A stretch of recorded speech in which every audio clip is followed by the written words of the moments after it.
So, joined by another attendee at the STEM Unit conference today. Please, for the guests and listeners out there, just introduce yourself. Hi, everyone. It's great to be here. My name is Victoria Hopkin, and I'm the founder and CEO of the Cambridge Consultancy Group.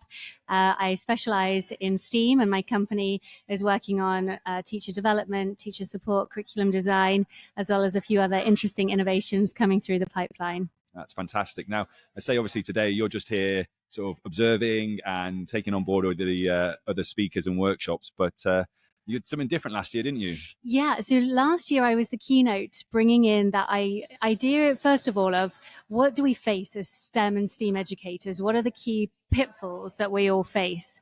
My focus really was looking at the superficiality that we often get drawn into doing as STEM experiments, or STEM is just robotics. So this year it was so rewarding to see actually that the focus of this year's STEM conference felt like it was a beautiful balance between the arts, and that's why I feel like it's STEAM rather than STEM, because of the arts rather than just keeping it very engineering focused, balanced with that idea of the AI, which is the impending, imminent kind of elephant in the room for some people, which is changing everything. So I feel as though this year's conference got a really great balance between the two.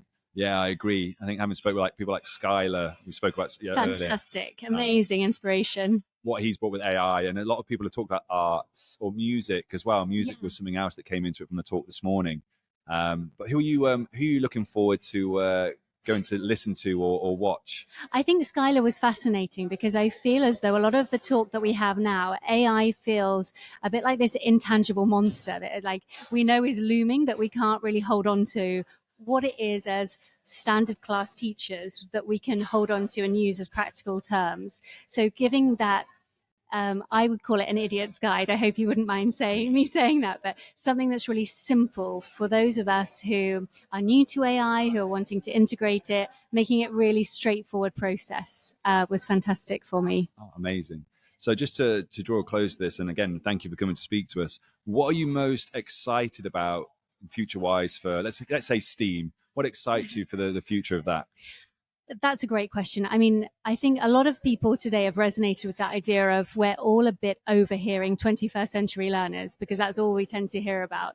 But actually, I feel as though the vibe today has been 21st century teachers, and actually how as teachers, we've got to be facilitators, we've got to be coaches, we've got to be lifelong learners to create the right environment for our students to thrive. So I think that's been my biggest takeaway, my biggest kind of, this is the next phase. This is one of the things about live when we do anything live. It's like those walls that keep falling down. That's what we said earlier, wasn't it? Crushing us all. Yeah. No, we'll finish there. Victoria, thank you so much for coming to speak to us today. Thank you for and having me. Enjoy the rest of the conference.